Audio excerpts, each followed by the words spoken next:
JordsWoodShop is sponsored by Minimax and by I Would Like. Check out their products at iwouldlike.com.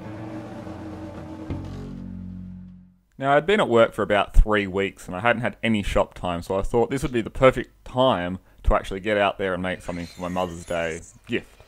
Now, the table itself I didn't have a design for, but I kind of had an idea of what I wanted it to look like. So quite elegant, simple, and not too busy. So I went out to the wood stack, I picked out this piece of timber here, and that was kind of perfect for the top. Now, originally I didn't want it to be live edge, but this board was fairly straight, it looked quite nice, so I kind of decided to change that last minute. And while there was a fairly big crack in it, I filled it with resin, and I actually really like the way it came out. That dark resin on a fairly light wood gives it some really nice contrast, and all in all, I'm very happy.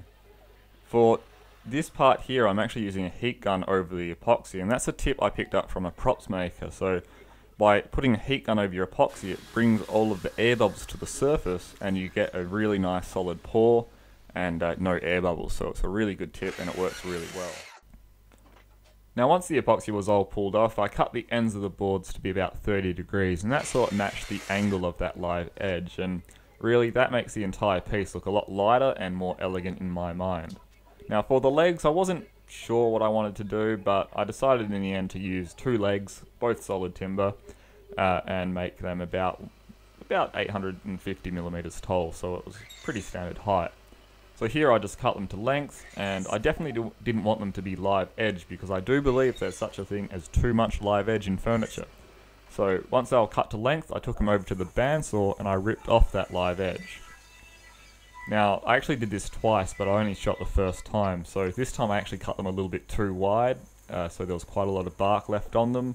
So I actually readjusted the fence and cut them a bit narrower, so there was very little bark left in the end.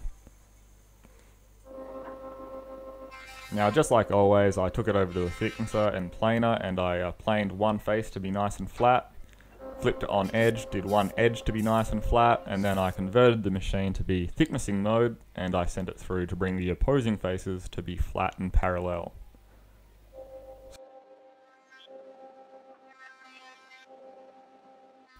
Now, for the edge of the board, I did an operation which isn't the best practice, and that is sending a tall piece through the thicknesser on edge. It can be a little bit dangerous because the pieces can fall over and kind of get eaten up, but I took the right precautions and it worked out fine. Now, once I had those square, I cut the ends of the boards to have a 5-degree angle on there so that the legs would have a bit of a wider stance, so they'd splay out to the bottom. And I was really happy with the way that looked. But it did change my design a little bit. So originally I just wanted a stretcher in the middle of the legs to kind of bring things together, but once I saw that splay, I decided I wanted a single stretcher right at the top so it was somewhat hidden. So I cut the piece in half, sent it through the thicknesser so they were the same width, and then I glued those boards together so I'd have a nice thick stretcher which looked a bit chunkier and could take more joint. So I was using my domino machine for this, and I wanted there to be at least 3 dominoes either side so it had plenty of strength. Now, of course, this had the same 5-degree angle cut into it as the leg, so it would splay out nice and evenly, and it actually looked really good in the end, so I was happy with that design modification, even though there wasn't actually a design to modify it.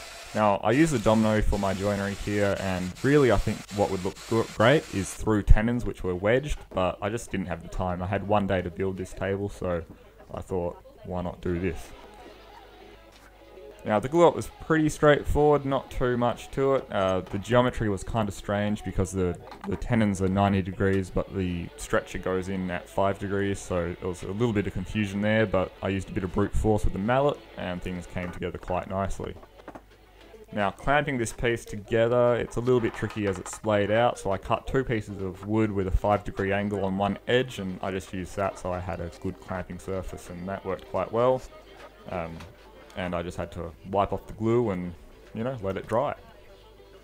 Now here you can kind of see the first look at what it's going to look like. So with that live edge top on there with the angles cut in the ends, it actually looks really nice and quite elegant in my mind. So not too woody, and I think it looked quite nice. Now, securing the top, I used a couple of screws through the stretchers, and I also added some dowels, but you can't see that. So the dowels are in the end of the legs, and that would just kind of hold the table to the legs, and at least that's a theory. And well, this table's staying in the family, so if that theory doesn't work, I can always come back to it and fix it in the future.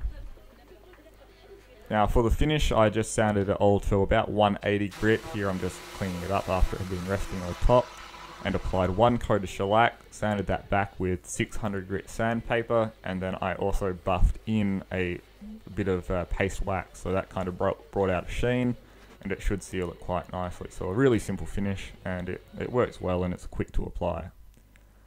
Now here, this isn't actually its final location. I was just sort of seeing what it looks like in a corridor, and I'm actually pretty happy with the way it looks. So that is a table for my Mother's Day gift, and it took about 8 hours to make, so it's a simple one-day build really. And if you didn't have to do a resin pour, it's very, very achievable in one day. So like always, thanks for watching, and I'll see you in the next video.